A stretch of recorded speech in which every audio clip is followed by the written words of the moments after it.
Dynamic range refers to the ratio between the brightest and darkest part of the scene that's in front of you.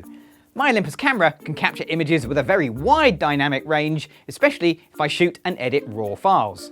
But no camera can record the dynamic range that the human eye sees, and eventually you'll find yourself at a scene where the brightest and darkest parts are far too wide for one single image to record.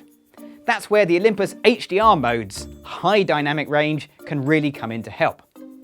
I can access HDR modes by either pressing the menu button and going to shooting menu number 2, or by pressing the HDR button here on my Olympus OMD E-M1 Mark II.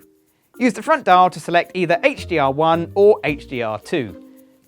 Both of these modes work in exactly the same way, but give slightly different results. In either mode, all you have to do is hold the shutter down and the camera will take 4 images.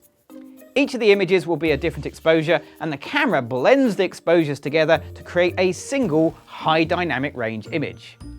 HDR1 is a more subtle effect, but HDR2 is a slightly stronger effect. The best advice, take both and then see which you prefer.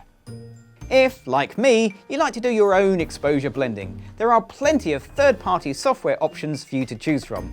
But you're still going to need multiple images at different exposures. And fortunately, the Olympus camera makes that task really simple.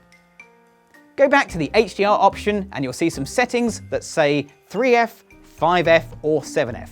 That refers to the number of frames or images that your camera will take. The number below is a jump in exposure, measured in stops.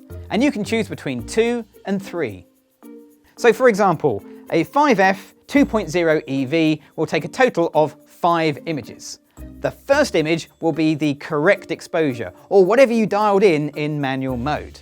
The next image will be 4 stops underexposed, then 2 stops under, then 2 stops overexposed, and the last photo, 4 stops overexposed. Combine these together and you'll have a single image with a super wide dynamic range. Oh, and one last thing. The HDR modes don't switch themselves off, even if you turn the camera off. So when you've done shooting HDR images, go back into the HDR modes and switch them to off. I'm Gavin Hoey, thanks for watching.